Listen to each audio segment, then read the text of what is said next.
Hi guys, what's up? Good day, another vlog, another day with me. Today nga dito naman ako sa bayan para mamili ng mga kailangan namin sa bahay.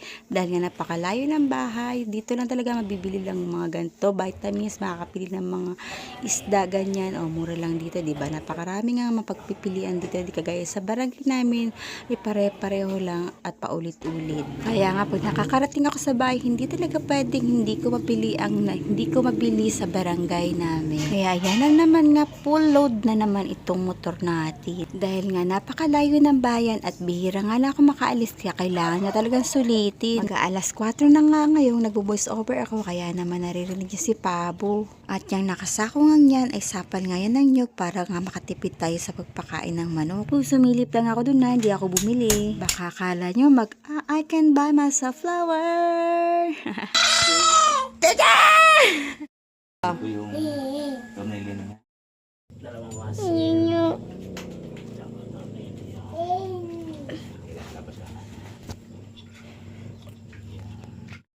Pangit gawa mo. Siguro wala sasama sa ano.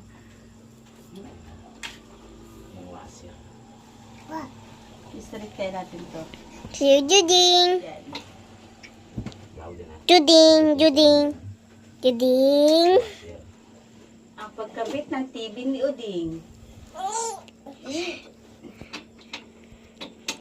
Juding.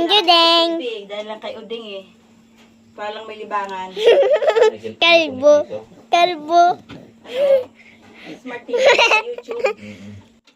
Ngayong araw nga ay naikabit na rin itong smart TV ni Judine. Nakailang araw na rin kasi mula na binili ito. No birthday niya pa nga ito. Ngayon nga na ito naikabit. Tinulungan ko na nga lang dito si Kuya Sam kasi nga hindi niya rin kaya na mag-isa. Wala nga kasi siyang helper na kasama. Pinasingit ko nga lang talaga sa kanya na ikabit mo na ito. Kasi ang ginagawa talaga niyan ay para nga talaga sasabitan ng ukay. Di nga talaga at mabait itong si Kuya Sam at kanya naman ito agad inuna. Tingnan mo nga naman yung muscle ko, napakalapad nga talaga. Talo ko pa yung muscle ni Kuya Sam. Kung hindi nyo nga natatanaw, nabubuhat nga talaga ako ng pasyente ko na lampas 50 kilos dati. Ng caregiver time. Tingnan nyo, pag compare nyo, grabe mas malaki pa nga talaga yung muscle ko. Halaka. Pagkatapos kay kabit, ay sinubukan ko nga kung paano na nga ang siste. Medyo matagal nga lang paglalagin. Dawa ng haba nga ng code nitong wifi dito dahil nga naka third party. Yung bang voucher na kailangan mong ipasok ang code ng voucher. Nga po ang sistema ng internet dito. Dragon Shell? Opoy.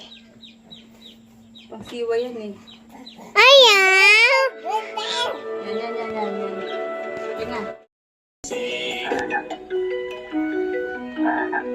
Ayan nga, at naging masaya ako sa outcome dahil pwede ko ang iharap sa tindahan, pwede ko rin iharap sa duyan ni Judine kasi nga narurotate siya. Sa tinagal nga talaga ng panahon, ngayon nga ulit kami nag-TV kasi nga hindi nga namin siya priority. Gusto ko nga lang talagang mayroong libangang TV si Judine lalo na kapag busy ako.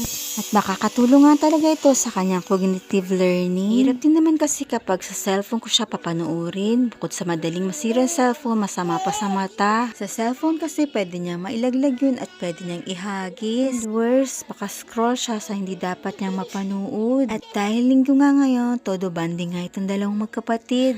Ngayon nagprepare nga ako ng mais para sa ating welder.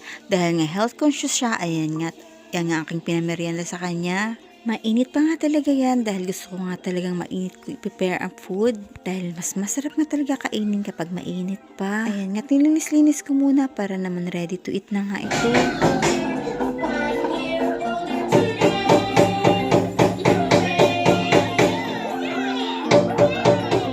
Tapos nga silang bigyan ng kanilang mapapanood ay pinakain ko nga muna si Chloe. At syempre nga kailangan ko nga siyang bantayan para naman talagang siyang nakakain ng binigay ko dahil nga napakaraming aso dito na hindi sa amin. Kasi tabi na lang talaga sa may-ari ng mga aso na to dahil talagang hindi rin naman talaga pwede dito ang maraming aso na pakalat-kalat dahil nga maraming manok. Pumitas na nga rin ako dito ng isang manibal na papaya para nga may pang snack. Mas mainam na nga itong kainin kung gusto mo nga mabawasan ng iyong fats kasi nga nakakabusog nga talaga ito. Ay, abakay naman ate. Tanim pa nga yan ni mama at yan talaga nga ang nagugustuhan ko dito sa probinsya dahil nga pipitas ka na nga lang at sabay kakainin. Isa nga talaga ito sa prutas na hindi ako nagsasawa. Mas prefer ko nga itong kainin na plain lang at walang halo pero minsan dahil naglagay din ako ng suka na maanghang. Tinikman ko na nga rin itong mais na nilaga ko kanina mga nagpapatulog kay Judine. Kailangan nga talaga mag-double tasking kapag ganyan gusto na talaga ng batang magpaduyan. Nabusog na nga ako niyan kaya nga hindi na ako nakapagtanghalian. At tagal ko na nga dyan dinuduyan si Judine pero hindi pa rin natutulog. Kaya naman siguro baka naman gusto niya kumain din ng mais kaya binigyan ko nga siya muna dyan ng mais. Kinayatan ko na nga lang siya ng maliit na kaya niya lang hawakan kasi alam ko nga ang mais ay hindi rin talaga maganda sa baby. Para nga lang matanggal ang takam niya at hindi rin magtampo ay binigyan ko na nga lang. Pero hindi rin naman talaga siya nakatulog dahil nilaro na naman nga siya ni Siwa kaya iniwan ko na nga lang sila. Ano yon? Order. Tayo.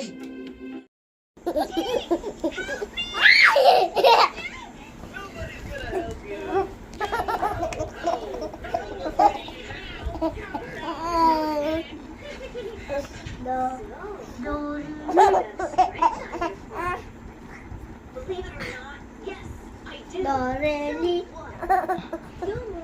Doreli.